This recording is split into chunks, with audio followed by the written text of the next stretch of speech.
ஆண்டவருடைய நாமம் பரிசுத்தப்படட்டும். எனக்கு 3 பிள்ளைகள். முதலாவது ஒரு மகன். அவன் நல்லா படிப்பான். எப்படின்னா, நான் இது ஒரு கிறிஸ்தவங்களுக்கு ஒரு ஆலோசனையாக இருக்குன்னு சொல்லி இந்த சாட்சியை சொல்லலான்னு சொல்லி யோசித்துருக்கிறேன். அது நல்லா படிக்கும்போது 2ஆவது கிளாஸு அல்லது 3ஆம் கிளாஸ் படிக்கும்போது அவன் 2ஆம் ரேங்க் 3ஆம் ரேங்க் வாங்குவான். அப்போ நான் யோசித்தேன், இவன் ஃபஸ்ட் ரேங்க் ஏசப்பா தரமாட்டிக்கலோ அப்படின்னு சொன்னேன். அடுத்த வாட்டியே ஃபஸ்ட் ரேங்க் வந்தான். நான் என்ன சொல்ல வரேன் அப்படின்னு சொன்னால், அது படிப்பில் நல்லா படிப்பான். அது இல்லாமல் அவன் என்ன செய்கிறான், ஒரு நாள் 2ஆம் கிளாஸை 3 கரெக்டாக எனக்கு ஞாபகம் உள்ளது. நல்லா படிக்கிறனால அவன் ஒரு நாள் என்ன செய்தான், புக்கை முன்ன வச்சுக்கிட்டு அதை படிக்கிறமா வச்சுட்டு இருக்கான். ஆனால் சைடில் என்ன செய்திருக்கிறான்னா, இந்த மோசே படம் போட்ட கதைகள் இருக்கும், சின்ன சின்ன கதைகளாக யோசேப்பு படம் போட்ட கதைகள் இருக்கும். இதை வச்சு அவன் என்ன செய்கிறான், பக்கத்தில் அப்படியே பார்த்து பார்த்து அதை படிக்கிறான். சின்ன கிளாஸ்லேயும் அப்படி படிப்பான். ஆனால் பாட புக்கு முன்னே இருக்குது, பக்கத்தில் அதை பார்த்து பார்த்து படிக்கிறான். நான் அதை பார்த்தோன்னே எனக்கு ரொம்ப கஷ்டமாக, ஏசப்பா என் பிள்ளை எனக்கு பயந்துவே அந்த இதை படிச்சுட்டு இருக்கானே அப்படின்னு சொல்லி இன்றைக்கு கூட நான் நினைக்கும் ரொம்ப வேதனைப்படுவேன். எனக்கு பயந்து அந்த பைபிள் எடுத்தும் படிக்கணுமா? பைபிள்னால் அந்த பைபிள் கதைகள் அது என்னை பார்த்து அதை பார்த்து படிக்கிறான்.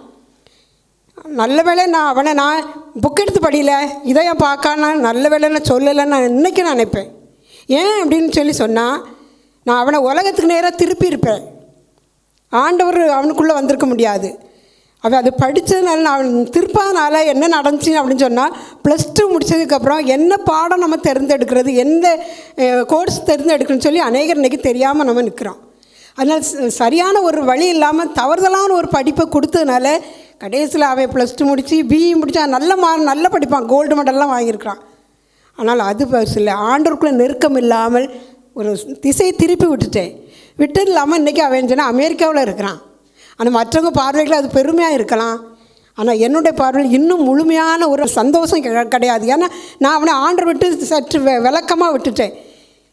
அது மட்டும் இல்லை, இன்னொரு காரியம் என்னென்னா, அநேகர் என்ன சொன்னாங்கன்னா, ஊழியர் பிள்ளைகள் எல்லாம் அமெரிக்காவில் போய் கட்டி சீரழிஞ்சிட்டாங்க, குடிகாரன் ஆகிட்டாங்க, தவறுதலாக போயிட்டாங்க அப்படின்னு சொல்லி சொன்னாங்க. அப்போ நான் யோசித்தேன், ஏன்னா நானும் அமெரிக்கா போயிருக்கேன், 6 மாதம் இருந்தேன். அங்கே நடக்கிற காரியத்தை பார்த்தா ஈஸியாக பாவத்தில் விழுந்து போயிடலாம்.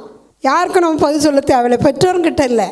அதனால் ஈஸியாக விழுந்து போயிடலாம். அப்போ நான் யோசித்தேன், அவங்க எல்லாம் ஐயர் பிள்ளைகளே கெட்டு போய் இருக்குதே, ஏசப்பா என்ன ஆகுமோன்னு சொல்லி என் மனசில் யோசித்தா கூட உள்ளத்தில் எனக்கு ஒரு நம்பிக்கை இருந்துச்சு. என் பிள்ளைய நான் ஆண்டவருக்குள்ளே வழி நடத்திருக்கிறேன். குடும்ப ஜெபத்தில் எல்லாத்துலேயுமே நல்லா இருப்பான். அது இல்லாமல் இன்னொன்று என்ன சொல்கிறேன்னா, எனக்கு கொஞ்சம் பெரிய சாட்சியாக இருக்கும். ஏன்னா வீட்டில் எங்கள் வீடு புது வீடு கட்டுறதுக்கு முன்னாலே எங்கள் வீட்டில் சின்ன பிள்ளைகள்லாம் ஸ்கூல் பிள்ளைகள் கிரிக்கெட் விளையாடுவாங்க. அப்போ இந்த டோரை திறந்து ஒரு பையன் உள்ளே வரையும் அவன் இந்த கிரிக்கெட் பால் அடித்து அந்த பையன் மூக்கில் அடிபட்டு பயங்கர ரத்தம் வந்துருக்கு. எனக்கு நான் வீட்டுக்குள்ளே இருக்கிறேன், எனக்கு தெரியாது.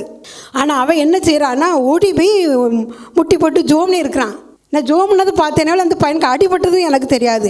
பேரண்ட்ஸ் அவங்கள கூட்டு போய் ஸ்கூலில் போய் கம்ப்ளைண்ட் பண்ணிட்டாங்க, இந்த பையன் இப்படி அடித்து போட்டான் என் பையனை. இன்னும் என்னை கூப்பிட்டு விட்டாங்க ஹெட் மாஸ்டர். கூப்பிட்டு நான் எஸ்டே ஸ்கூலில் படித்தான். அப்போ நான் போனோன்னே, ஏன் நீங்கள் ஸ்கூலில் வச்சு விளையாடிருக்கலாம்ல, ஏன் உங்கள் வீட்டில் வச்சு விளையாடுனீங்க? அந்த ஹெட் மாஸ்டர் என்ன சொன்னேன்னா, என் மகன் வீட்டில் இருந்தனால ஓடி போய் ப்ரேயர் பண்ணான், அவங்க ஸ்கூலில் இருந்தால் என்ன இருக்குமே எனக்கு தெரியலன்னு கீப் இட் அப் அப்படின்னாரு. தொடர்ந்து அவனை ஆவிக்கிற வாழ்க்கையில் வளரட்டுங்கிற மாதிரி அவர் சொல்லி அனுப்பிட்டார்.